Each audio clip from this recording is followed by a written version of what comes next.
presenta WowMX.tv.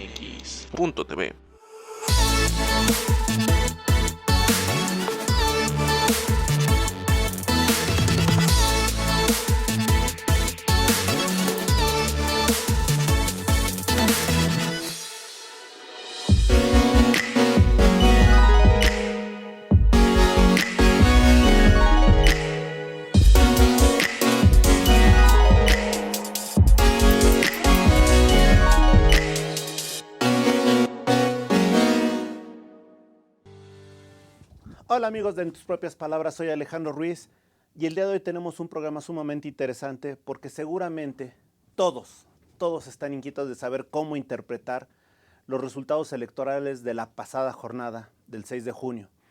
Aquí tenemos a personas que nos van a apoyar con esta interpretación. Paco Méndez, Sergio Bárcenas, Paco Méndez. Soy breve porque tenemos poco tiempo. Chavos, ¿cómo interpretar estos resultados? Porque al día de hoy no tenemos ni idea con tanta información que se está dando, información buena, información basura, información confusa. ¿Qué nos pueden decir, por favor? ¿Quién empieza? Bueno, pues, Sergio. sí, claro.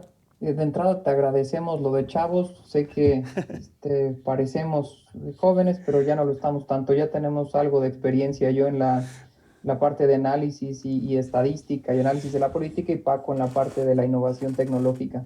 Mira, lo que se puede entender de cómo funcionó la elección de 2021 es que hay dos lógicas a tomar en cuenta. La primera es una lógica en el orden federal, en donde tenemos un resultado que no le favorece del todo al partido en el gobierno.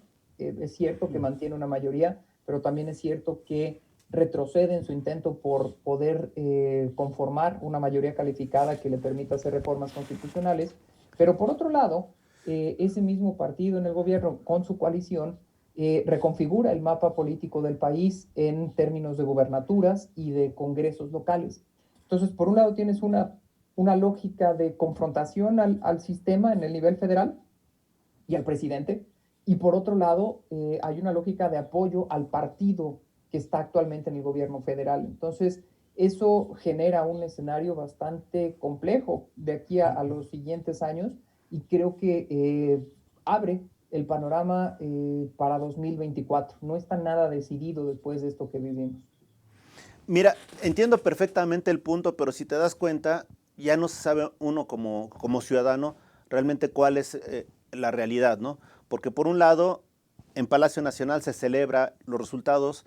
Curiosamente, por ejemplo, la secretaria general del partido Morena dice que le fallaron al presidente y entonces ya como que hay una diferencia, ¿no? Y por el otro lado, la oposición dice sí, se avanzó, no se dejó, pero también reconocen que perdieron gobernaturas. Entonces, por eso es que te digo, es un escenario confuso de lo que nos acabas de citar, ¿no? Entonces, realmente, aquí mi pregunta es, ¿alguien ganó? Los partidos pequeños, el Partido Verde ganó, creció considerablemente. El Partido del Trabajo ganó porque mantuvo su registro y será una fuerza política importante.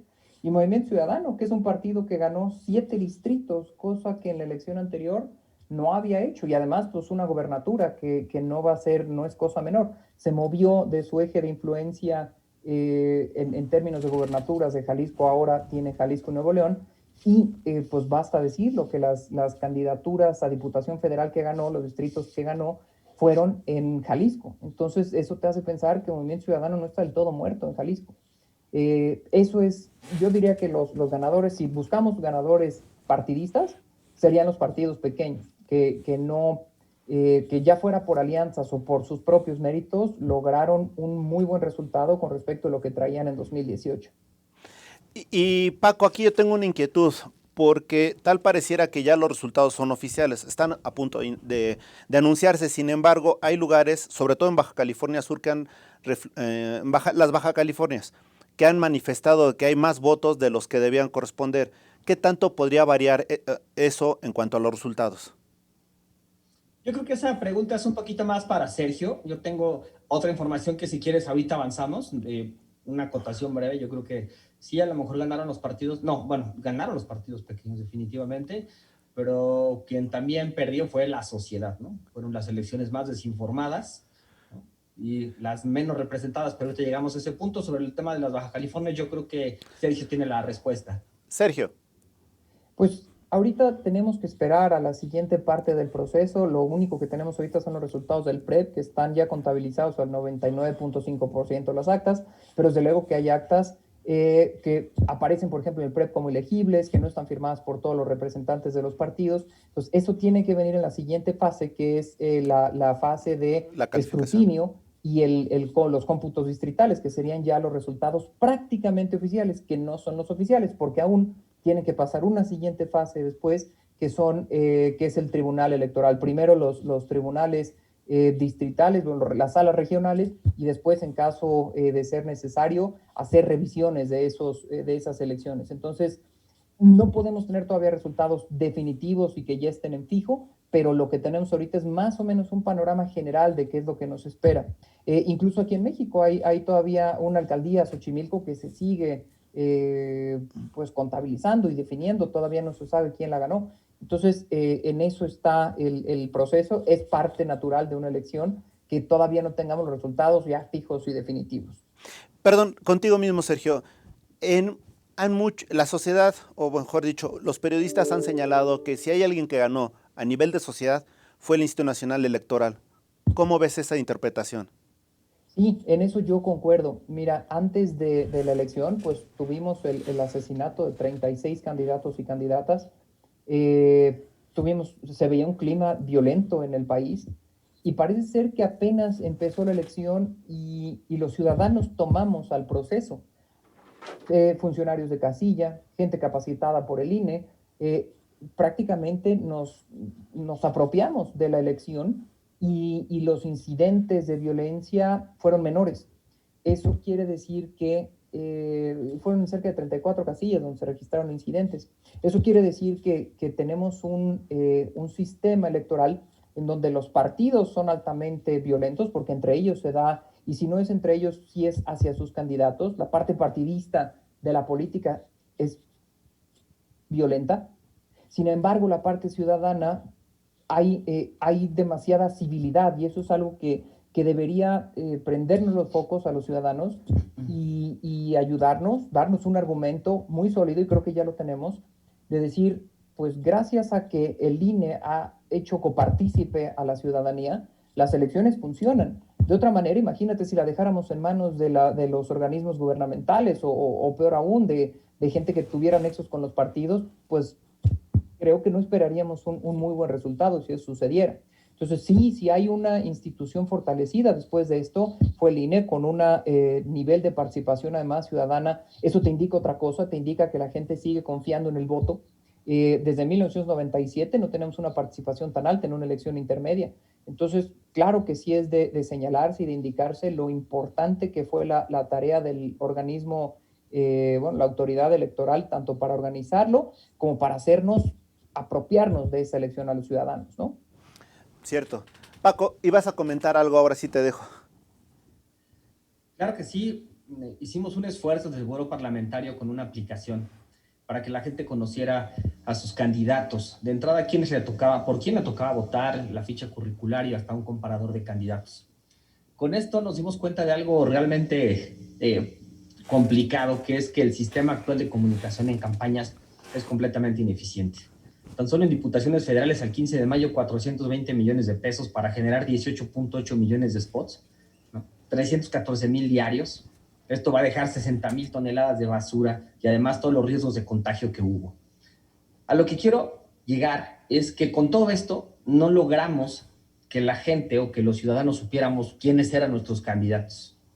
Y veíamos un partido contra otro, un candidato contra otro, pero no veíamos lo más importante, propuestas. Creo que aquí es donde radica nuestro reto como sociedad, el que debamos exigir propuestas de campaña, ¿no? Y te pongo un ejemplo muy rápido. De las casi 10,000 propuestas de campaña que analizamos en Buró Parlamentario, el 25% era copy-paste. Esas eran las propuestas. Entonces, realmente estamos preocupados en Buró Parlamentario porque tenemos un sistema ineficiente de campañas políticas donde no se informa a la gente de qué es lo que se hará por el país, desde cualquier puesto, ¿no?, al que aspiren estos candidatos. No tenemos propuestas, las que tenemos están repetidas. Entonces, al final, tuvimos una gran participación ciudadana, pero muy poco conocimiento sobre por qué y para qué estábamos votando. Entonces, ahí es donde nosotros, como Buró Parlamentario, vemos un reto y es sobre el cual vamos a trabajar. Pero aquí, bueno, qué bueno que lo dices, porque realmente hubo propuestas.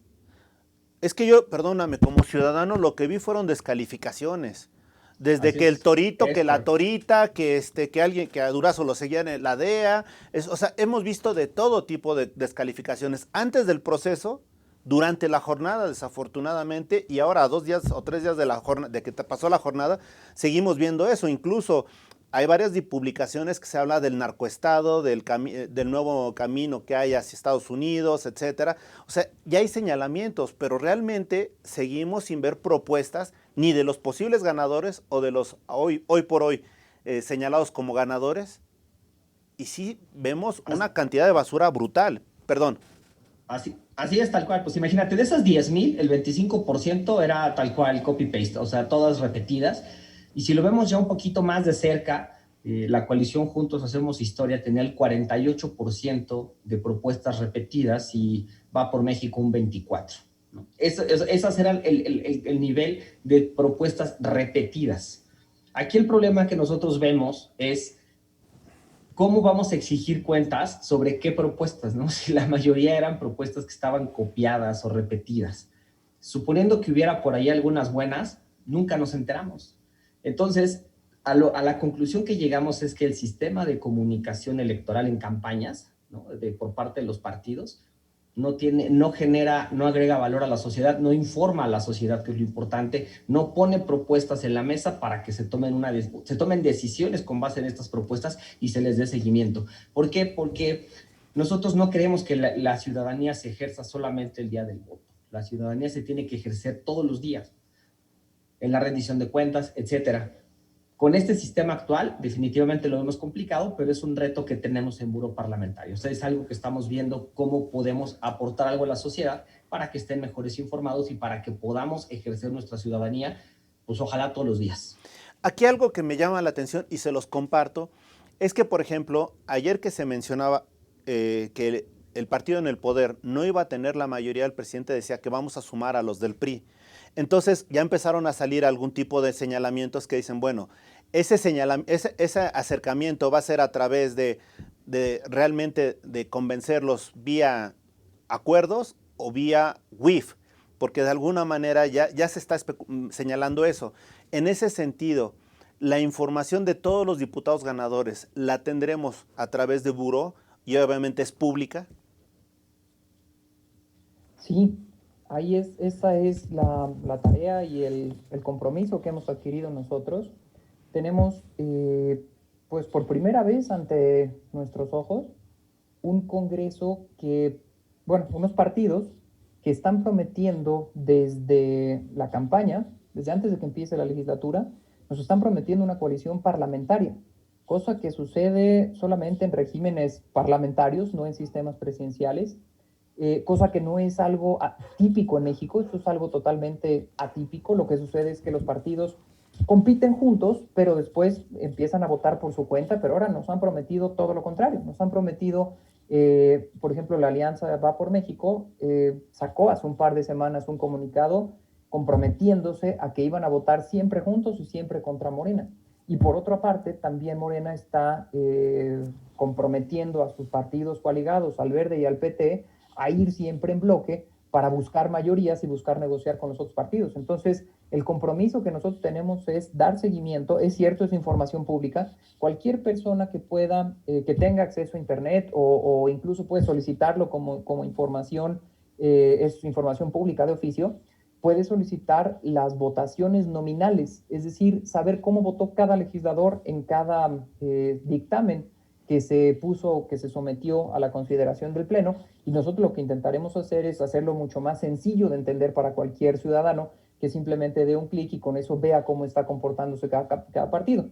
Porque hacerlo de manera, o sea, si lo quisiera hacer un ciudadano por su cuenta, le tomaría varias horas acomodar las votaciones, analizarlas y llegar a una conclusión. Nosotros ahorramos toda esa parte, pero desde luego que esta es información puramente pública. Ahora, otra de las cosas que también hay que verlo, ustedes cuentan con toda la información pública y lo que han hecho es un instrumento para nosotros, para los que queremos dar seguimiento a nuestros legisladores, gobernadores, etcétera. Aquí mi pregunta es, por ejemplo, y se especula muchísimo que hay candidatos que ya se van a encarecer sus votos. Así lo han señalado.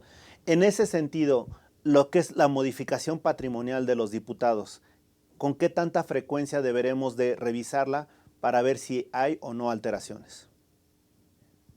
Pues yo diría que al menos cada que termine un periodo ordinario de sesiones, para saber desde dónde están empezando para el siguiente periodo. Los periodos van de febrero, el próximo que tenemos va a empezar en septiembre, el 1 de septiembre, y va a terminar en diciembre, y después de febrero a abril, y estar haciendo ese monitoreo cada que termine un periodo ordinario, son 2 veces al año, que creo que valdría la pena. Hay agencias y organizaciones especializadas en eso, valdría la pena seguirles el camino y seguir lo que están haciendo, porque se ha dado en situaciones similares. Recuerdo sucedió en Brasil con el Partido de los Trabajadores de Lula. Empezaron a comprar votos, le pagaban mensualidades a los diputados de la oposición y con eso empezaron a comprar votos y a aprobar algunas reformas que tenían pendientes. Fue todo un escándalo este asunto a principios del siglo XX en Brasil. Entonces, pues claro que está el incentivo para que se den esos intercambios, pero también está nuestra tarea y nuestra responsabilidad de buscar qué están haciendo y de ver que no se enriquezcan de un momento para otro los funcionarios públicos, en este caso los representantes, ¿no? Sí, y aquí hago referencia a un señalamiento, a los señalamientos que han hecho la prensa, y sobre todo después de una declaración de lo que fue el Partido Verde, cuando dijeron que iban a revalorar si iban o no con el Partido Morena y obviamente con el presidente, ¿no? Porque entonces muchos empezaron a cuestionar que lo único que estaban haciendo era vender caro su amor. En ese sentido, por eso es que, perdón que lo diga, nosotros como ciudadanos lo que queremos saber es si hay diputados por convicciones o diputados por intereses personales. Eso es lo que nos interesaría mucho. No, y tienes toda la razón. Yo creo que también cuando dicen que venden caro su amor, no necesariamente hablan en términos económicos, hablan en términos también de negociación política. Y la política es así, dar algo a cambio para recibir otra cosa a cambio. Entonces, eso sí no debería de asustarnos, que de repente el Verde negocie pues determinadas posiciones en comisiones, algunas presidencias. Eso es natural en la política, entonces eso no debería de asustarnos. Lo que sí debemos estar pendientes es justamente lo que tú estás comentando, que esto no se convierta en vender caro, pero monetariamente, porque ahí sí eso es un delito, ¿no? Ahora, perdón, nada más, ya sabemos que al menos los bandos ya están hechos. Están el bando del gobierno o del partido en el poder, que está con PT, y realmente después de esa declaración del Verde ya no sé si todavía siguen con ellos o no. Supondremos que sí, hasta que no haya otro señalamiento. Y por el otro lado está la oposición, que la confirma PRD, PRI y PAN. Hasta ahí estamos 3 y 3. Pero por el otro lado, el aspecto de Movimiento Ciudadano, ¿cómo lo podremos entender en cuanto a tendencias? Mira, me estaban justamente hace poco haciendo esta pregunta que me parece que es muy pertinente. Movimiento Ciudadano se hubiera hecho un partido, lo que se conoce como partido pivotal, o lo que se les llama aquí el fiel de la balanza. Es decir, el partido que te puede inclinar una votación a favor o en contra porque necesitas esos números para ganar o para perder. En este caso, Morena tendría que preocuparse más por el Verde que por Movimiento Ciudadano si quiere hacer mayorías. ¿Por qué? Porque todos los legisladores que va a tener Movimiento Ciudadano no le dan para que Morena, junto con el PT y con el Verde, pueda lograr una mayoría calificada de 2/3 partes. Es decir, no son lo suficientes los diputados, no van a ser suficientes los diputados de Movimiento Ciudadano o para inclinar una votación a favor o en contra de Morena. Eso es muy importante decirlo. Y por otra parte, si el Verde deja de votar con Morena, entonces sí se tendría que preocupar Morena, porque no obtendría ni siquiera la mayoría del 50% más uno, la mayoría absoluta. Eso sí sería preocupante. Entonces creo que Morena tiene que preocuparse más por negociar hacia adentro de su coalición que por buscar a Movimiento Ciudadano. Ahora, Paco, tú algo que comentabas dentro de las campañas, dentro de todas estas propuestas, realmente un estimado, una apreciación tuya, ¿cuántas crees que realmente se cumplan? No de las de copy-paste, bueno, incluyendo las de copy-paste. Del 100% de propuestas que han hecho los que han ganado, ¿cuántas crees que se cumplan en porcentajes?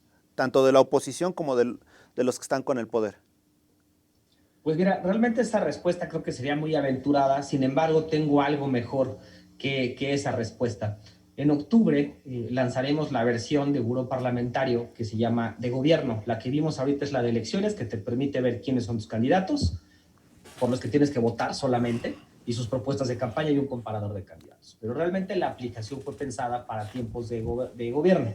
En octubre saldrá la versión de gobierno y lo que va a pasar es descargas la aplicación, ingresas 2 datos. Voy a responder tu pregunta, Sí, claro. que es código postal y sección electoral, y vas a ver quiénes son tus representantes y tus gobernantes. Es decir, vas a ver quién es tu diputado local, tu diputado federal y tu senador, y verás a tu alcalde o presidente municipal, gobernador o jefe de gobierno y presidente. Tendrás contacto directo con ellos desde la aplicación. Y la parte interesante es que, viendo en el caso de los diputados federales, que es el primero que vamos a salir, ahí verás sus propuestas de campaña. Entonces, desde la aplicación, pues podrás ir viendo si está dando puntual seguimiento a esas propuestas de campaña, si realmente las está llevando a cabo. Entonces, yo creo que al corto plazo, el próximo año, te podría responder la pregunta de decirte, mira, de tantas iniciativas o propuestas de campaña, se cumplieron tantos. Pero ya te podría decir un número, porque con la aplicación, nosotros como ciudadanos podremos dar seguimiento desde el teléfono y con eso te daré el número exacto, yo creo que en el primer trimestre de 2022. Pero si lo viéramos en retrospectiva de lo que prometieron a 2018 al 2021, sí podríamos tener ya la tendencia de cuánto cumplieron tanto los diputados de oposición como del poder. Híjole, yo creo que esa pregunta a lo mejor tiene la respuesta Sergio, aunque yo hasta ahora nunca he visto una relación de lo prometí en campaña y lo cumplí, salvo cuando hacen más campaña. O sea, yo no lo he visto, pero seguro Sergio tiene por ahí el dato correcto. A ver, Sergio. Mira, hay una característica con las, ¿cómo te puedo decir? Las promesas que hacen los candidatos. De estas 10,000 promesas que nosotros analizamos, hasta que estaban actualizadas hasta finales de abril, nos dimos cuenta de una cosa. Casi el 90%, eran el 86% de las propuestas, estaban planteadas de una manera demasiado abstracta. Es decir, el candidato te dice, voy a mejorar tu seguridad, voy a mejorar tu nivel de vida, voy a procurar que haya mejores condiciones económicas.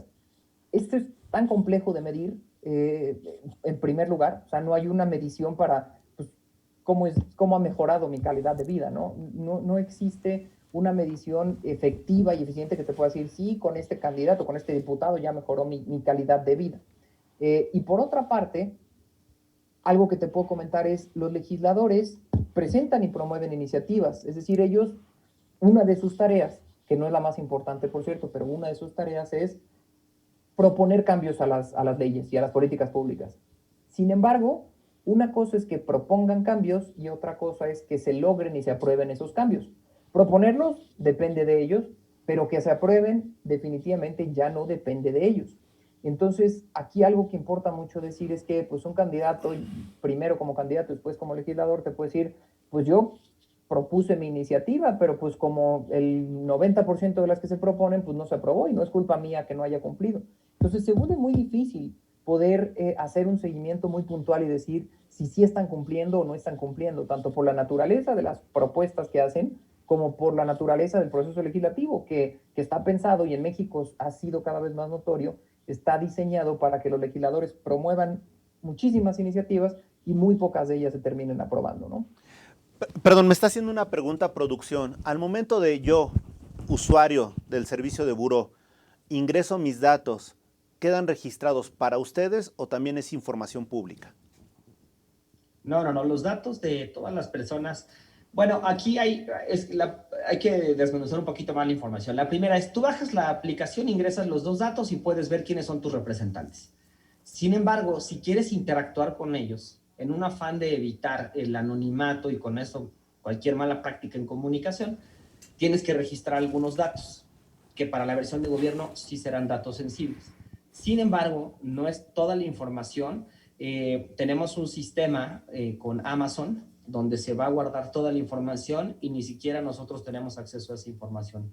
Es una base de datos completamente privada que cumple mucho más allá de las normas que solicita el INAE para el cumplimiento de protección de datos personales. Entonces, los datos personales van a estar ahí y solamente se usan como remitente para tener contacto con nuestros, en este caso, legisladores, representantes o gobernantes.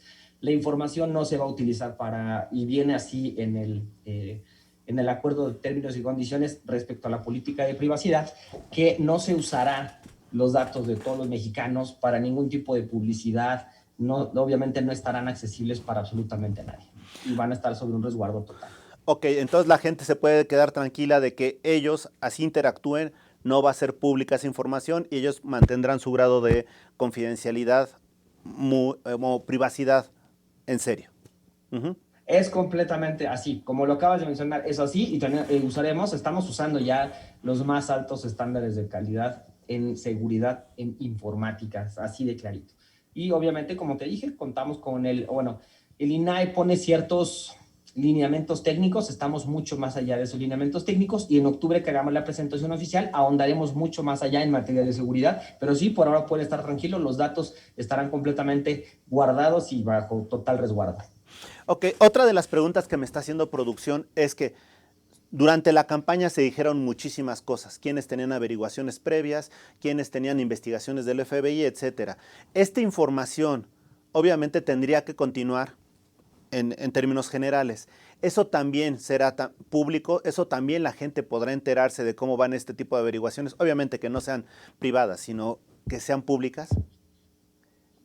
Sí, pero no a través nuestra. Nosotros somos una organización especializada en información parlamentaria y en proveer la posibilidad de contacto del ciudadano con sus gobernantes, pero este tipo de investigaciones la hacen otras asociaciones que están, pues yo creo que aquí lo más importante es conocer que la sociedad civil genera algo que normalmente, que le da valor y que es especialización. Entonces nosotros no podemos de repente abarcar temas que no nos competen, los que no somos especialistas.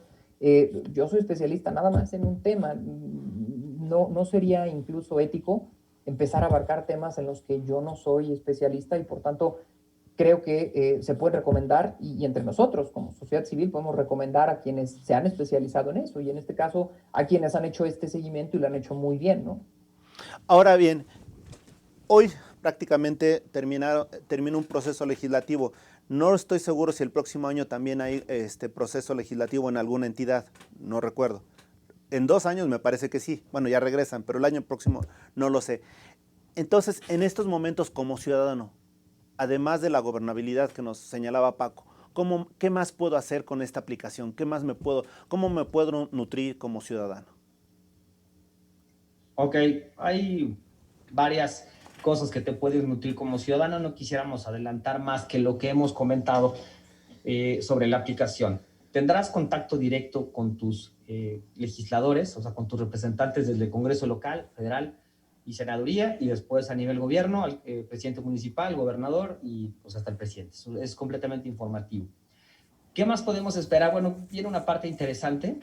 Habilitaremos para los funcionarios el que ellos puedan interactuar con sus representados o con sus gobernados.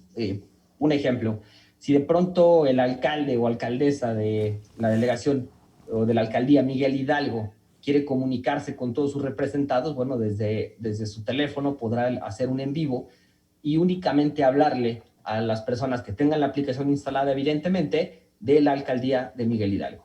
Si de pronto la alcaldesa o el alcalde deciden sumar a alguien más a ese en vivo porque el informe que van a dar compete esa área, por ejemplo, que fuera un tema de aguas, un recorte en el tema de agua, etcétera, podría ser un en vivo, un video hablándole solamente a la alcaldía o a la gente a la que gobierna. Lo mismo en el caso de los diputados locales, federales o los senadores. Si de pronto quieren hablar con sus representados, además de que pueden subir contenido directamente a la aplicación para mantenernos informados de qué están haciendo, también pueden tomarlo como una vía de comunicación directa con sus gobernantes o gobernados o representados, ¿no? Según sea el caso. Y por último decirte, pues si de pronto un alcalde tiene que subir a la jefa de gobierno porque también tiene competencia algún tema que se tiene que informar, se pueden subir ambos a un en vivo como estamos ahorita nosotros, un multiview, y hablar en este caso, pues con toda la gente de la Ciudad de México y algunas alcaldías. Es toda la flexibilidad que va a tener, es un canal directo de comunicación. Y ahora, bien, visto desde el punto de vista profesional y para ustedes, ¿están satisfechos con los resultados que tienen hoy de Buró? No, pero por demás, estamos muy contentos. Realmente la aplicación sale en octubre, quisimos adelantarnos para probar tecnología en las elecciones, porque pues al final la dinámica es la misma, eliminar esa brecha que hay entre electorado y candidatos, entre gobernantes y gobernados. Hay una brecha enorme, nosotros quisimos acotarla. ¿Cómo nos fue con la aplicación? Pues esperábamos 500 o 1000 descargas como para poder probar nuestra tecnología, y generamos 25,000. Curioso, el último día, el fin de semana, sábado, domingo, es cuando más descargas tuvimos más de 5,000 ese fin de semana. Y algo que yo creo que lo que más nos llamó la atención es que sí habilitamos la tecnología en vivo para varios candidatos, incluso, y yo creo que ahorita ya le pasó la veda electoral, podemos hablar de nombres. La primer candidata que tuvo, pues sí, el acierto de decirnos, oigan, yo me quiero inscribir a su beta para hablarle directamente a mi electorado, que esa era una de las grandes ventajas de la aplicación, ¿no? Directamente, solamente hablaban, los ciudadanos solamente veíamos a nuestros candidatos, y los candidatos que decidían subirse a la versión para comunicarse con su electorado solo le hablaban a su electorado. Ana Lilia Aguilar lanzó el primer en vivo, y pues para nosotros fue genial ver que una candidata a un puesto de elección popular pudiera hablar directamente con su electorado desde un teléfono. Ana Lilia Herrera. De ahí se siguieron, Ana Lilia Herrera fue la primera, la segunda fue Heréndira Jiménez, que iba por una gubernatura en Tlaxcala, y después se subió todo el partido Elige, pero ya no alcanzamos por el tema de la veda electoral, ellos tenían que buscar un buen momento, ya no se logró, aunque sí salió por ahí un en vivo de ellos. Con esto probamos toda la tecnología y vimos que será posible esta vinculación y el que ejerzamos nuestra ciudadanía. ¿Por qué? Porque como ciudadanos sí vamos a poder decir me gusta, o sea, estoy de acuerdo o estoy en desacuerdo. No podemos comentar, pero sí todo el contenido que generen nuestros legisladores o nuestros gobernantes, sí podremos dar me gusta, no me gusta, podremos responder sondeos. O sea, cualquier alcalde podrá lanzar un sondeo a su alcaldía o a un presidente municipal, o cualquier gobernador a su estado, o el mismo presidente a todo el país, un sondeo, y nosotros responder, y con eso ya tener un vínculo directo con quienes nos gobiernan y nos representan. Eso es más o menos lo que podemos esperar y cómo nos fue con esta primera salida. Nos fuimos, creo que 50, 60 medios, o sea, sí llamó mucho la atención el proyecto. Por todos lados tuvimos números y reacciones que no nos esperábamos. Sergio, ¿tú qué nos comentarías? Pues yo estoy en la misma línea. A nosotros nos gustó mucho la respuesta que tuvimos, y creo que pues lo importante apenas empieza, porque bueno, ya tuvimos 25 ciudadanos mexicanos que ejercieron su voto informadamente, más otros tantos que consultaron otros portales, como por ejemplo el de la UNAM, el propio portal del INE, que es donde nosotros no teníamos nuestra información, y eso es muy bueno. Pero lo más importante viene ahorita, después, como lo que tú decías. ¿Cómo nos vamos a enterar si, por ejemplo, Va por México o Morena están votando como nos prometieron votar? Si en realidad esta campaña que nos hicieron de confrontación 4T, anti-4T, se está viendo en la Cámara, tanto en términos de votación como en términos de propuestas. Y justo eso es lo que busca facilitar ahora la aplicación, que la gente lo conozca, ya ni siquiera tenga que prender su computadora, que saque su celular y por puro ocio, si tú quieres, o por puro morbo, sepa qué está haciendo su legislador. Eso es el principio de la rendición de cuentas. Pues fíjense que les comparto una experiencia que tuve. Hace unos días tuvimos la oportunidad de platicar, Sergio, y de lo que era el buró. Y muchas personas se acercaron conmigo a través de correos electrónicos, a través de mensajes de texto, y me dijeron, oye, me hubieras dicho de esto hace 2 meses, ¿no? No ahorita. Bueno, obviamente el pasado ya no lo podemos cambiar, pero lo cierto es que de aquí hacia el futuro sí lo podemos hacer. Y esto me parece que es sumamente útil y llegó para quedarse. Porque realmente era la información tan dispersa que concentrarnos en algunos lugares nos daba, en primer lugar, era cuestión de tiempo, dinero y esfuerzo. y además conocimiento, porque no siempre podemos entender y buscar de la manera adecuada, y eso es lo que nos facilitan ustedes. Lo veo muy, muy interesante, por eso que digo, llegó para quedarse y esto va a ser utilizado en el futuro, no en el futuro, desde este momento hacia adelante. Ahora, otra pregunta que me gustaría hacer. Se acerca también otro momento importante en cuestión, no propiamente electoral, pero sí en donde va a incidirse la continuidad del presidente o no. En ese sentido, el buró, sus aplicaciones, ¿pueden orientarnos respecto del referéndum? ¿Qué tanto puede llegar a ser beneficioso tener información o no? Mira, esto del el referéndum, creo que va a ser más que otra cosa, no va a haber una alta participación, te lo podría adelantar. Y pues hay otra cosa. Imaginemos que en efecto llegara a perder el referéndum López Obrador. Tendría que llegar el asunto a la Corte, y en lo que llega a la Corte y se analiza, porque es anticonstitucional. Yo como ciudadano podría ampararme y decir, oigan, yo escogí a este presidente por 6 años, no importa si su referéndum dijo que se vaya. Su deber y el contrato constitucional que hicimos es por 6 años. Entonces, eso, más otros candados que pusieron, que por ejemplo tenga que haber una participación mayor al 40%, van a ser ese ejercicio pues es, digamos, inicial y primigenio en México, y nosotros hemos decidido pues no darle seguimiento total al referéndum, porque pues a nosotros nos interesa más bien ahorita concentrarnos en el desempeño parlamentario. Entonces, no hemos decidido todavía si le vamos a dar seguimiento o no, pero consideramos que hasta ahorita hemos preferido solo centrarnos en lo que esté pasando en el Congreso. Ok, aquí otra de las preguntas que me llama mucho la atención. Hoy por hoy estamos viendo, concretamente en la Ciudad de México, una ciudad dividida en cuanto a cuestión de delegaciones y todo.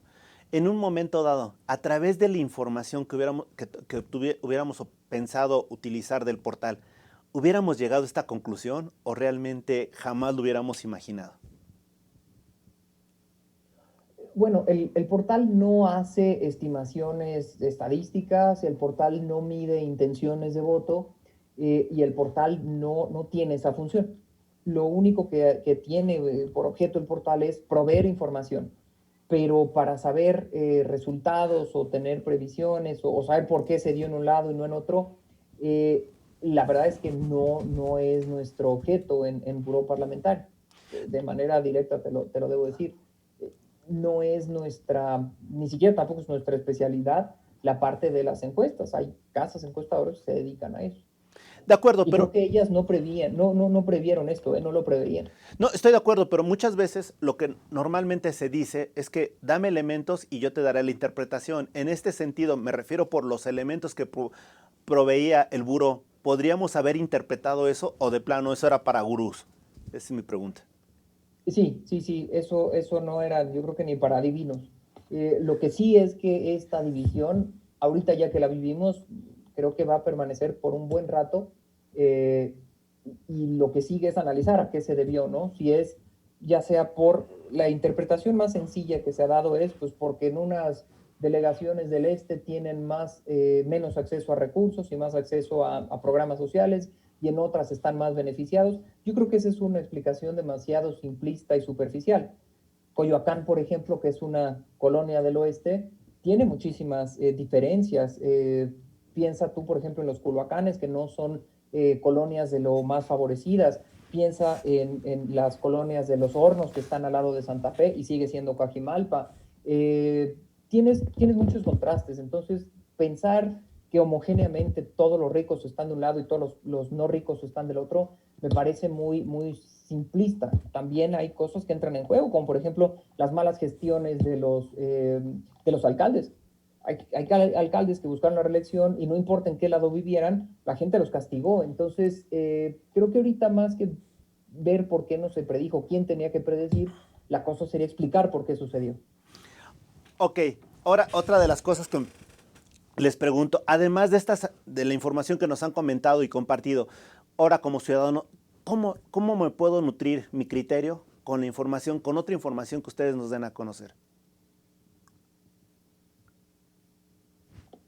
Pues mira, yo creo que tu criterio como ciudadano podrá solamente se logra a partir de la información y eso es lo único que no hemos tenido. Con Buró Parlamentario eso es lo único al final que buscamos de manera muy simple, proveer información a la sociedad y en este caso bueno, a los ciudadanos, ¿no? Puntualmente. Eso es realmente lo que pretendemos y la única forma de crearnos un criterio, de hacernos un criterio es a través de la información. Entonces creemos que nosotros vamos a proveer esa información para que las personas generen un criterio ciudadano, que es lo que realmente nos importa. Ok, ¿qué más retos viene para el buró? ¿Qué otros retos vienen de cara a los siguientes 6 años? ¿Qué pueden desarrollar mejor que en este momento no les haya llenado sus expectativas? O por el otro lado, hayan pensado en que dicen, si lo hicimos bien, ahora lo vamos a hacer mejor de esta manera.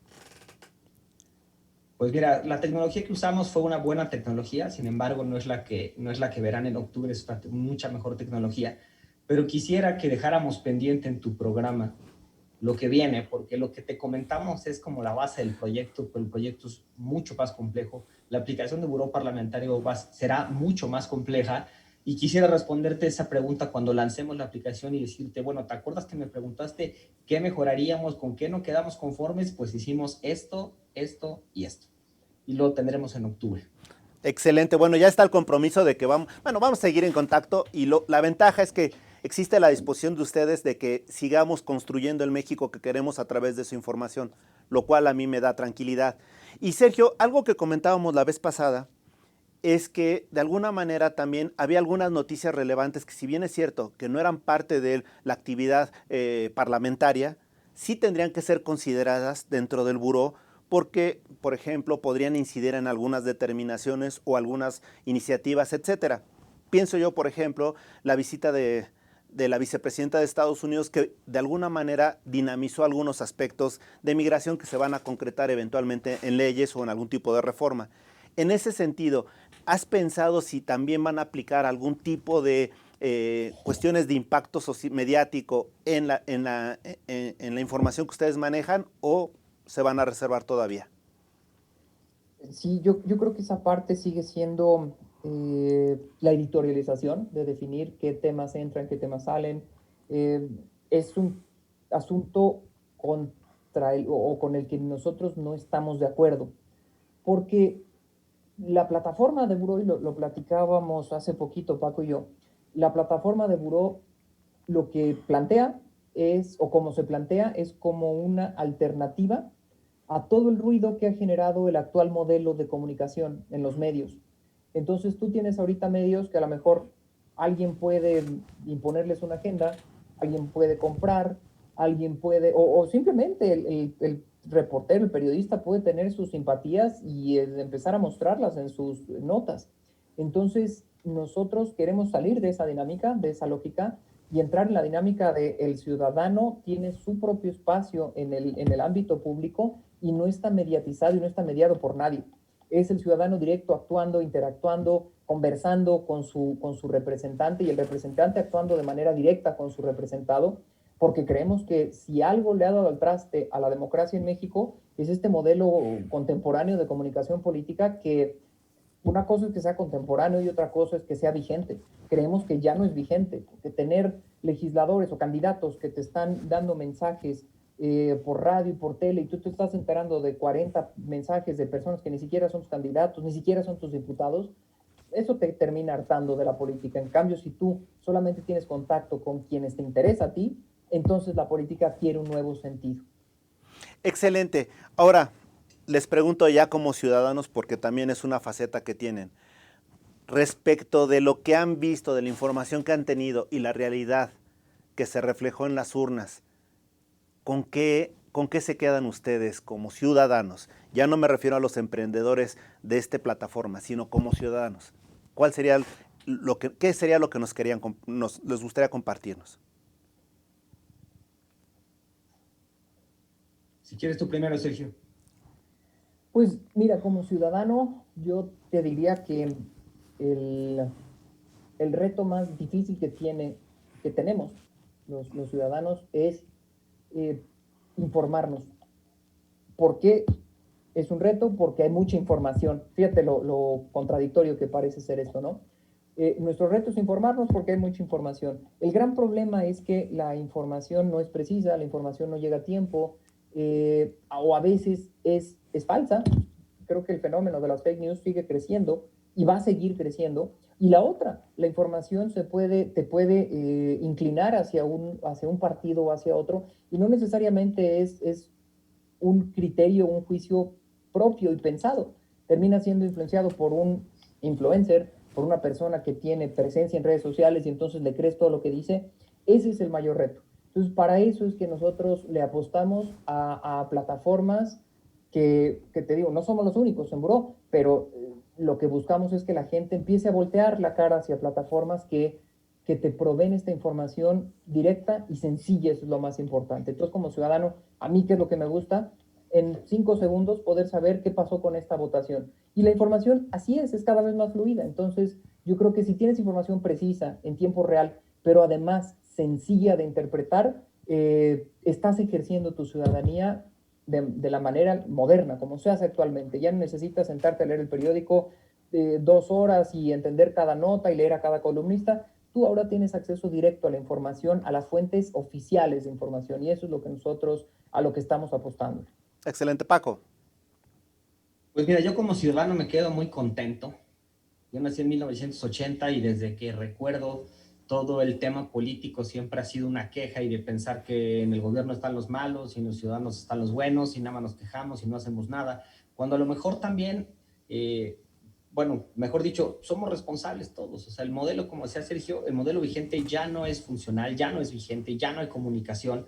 Y yo vi en las urnas las ganas de las personas, las ganas de todos los que somos mexicanos, de hacer ya algo por el país, de decir, híjole, no sé mucho, tengo poca información, pero voy a ir a votar porque sé que es mejor hacerlo a no hacerlo por un tema de abstencionismo. Es mejor ir a votar por quien yo creo, aunque solo haya escuchado tal cosa de un partido o en discusiones familiares, cualquiera que haya sido la fuente, porque bueno, hubo una total desinformación, pero cualquiera que haya sido la fuente de información que llevó a la gente a las urnas, siento que es el despertar de la sociedad mexicana hacia el involucramiento en temas de gobierno, de ciudadanía. Entonces, a raíz de lo que yo viví como ciudadano, es que estoy mucho más, o estamos mucho más con ganas de seguir adelante con el proyecto, porque como creo que seguro Sergio lo comentó en la entrevista pasada, somos un grupo de mexicanos que decidimos hacerlo porque somos mexicanos. No hay ningún partido, no hay ningún empresario, no hay nada. Somos amigos que nos juntamos y decidimos hacer este proyecto. Nosotros damos la cara, pero somos más de 20 personas las que estamos metidos con esto, con puro voluntariado y obviamente todos poniendo de nuestra bolsa. Esto nos da gasolina, estas elecciones, para decir, por supuesto que vamos en octubre, porque estamos viendo que México está apostando a la democracia participativa. Claro, y eso es muy bueno, y la ventaja, y perdón Sergio, pero sí, reafirmo, chavos, porque mira, si nacieron después de los 80 y un poquito antes o después, seguimos siendo jóvenes. Y además, acuérdate, después de la explicación que nos dieron de las vacunas, que eran adultos mayores primero y los demás éramos jóvenes, entonces perdóname, todos somos chavos. Entonces, la verdad es que qué padre que podemos platicarlo de esta manera y lo hacemos muy accesible. La gente ahorita me está respondiendo, de los que están viendo, me dicen, oye, qué forma tan digerible de platicar temas técnicos que no nos interesaban antes porque no les entendíamos. Entonces, ese es el mérito de ustedes, hacer sencillo lo que antes desconocíamos, pero sobre todo no nos importaba. Y pues felicidades Sergio, felicidades Paco. Muchas gracias. Y sí, lo que acabas de decir, déjame 2 segundos. Ese es el reto que vimos desde el inicio. Todo esto partió por la tesis doctoral de Sergio, que era la elaboración de una metodología más eficiente para medir el desempeño de la Cámara de Diputados. Y yo le dije, bueno, pues está muy buena tu tesis doctoral, pero de eso a que... Y lo que hicimos fue pasar su tesis a una página web. Eso fue donde entré yo y le dije, bueno, vamos a poner tu tesis al servicio de todos. Y ya de ahí se desencadenó todo lo que hemos hecho, que es poner fácil la política. Y sí te aseguro que con lo que vamos a hacer en octubre, que contigo lo presentaremos si quieres, las cosas van a cambiar en democracia participativa. Te lo aseguro. Le quitamos lo aburrido a la política, si lo quieres ver así, y la volvimos interactiva. Excelente, pues ya la promesa, Paco. ¿Te parece bien? La promesa. Excelente. Gracias, Sergio. Gracias, Paco. Gracias, Sergio. Esta es su casa, estamos para colaborar. Gracias. Y sobre todo gracias a ustedes. Gracias por estar con nosotros. Hasta la próxima. Buenas tardes. Wow MX.tv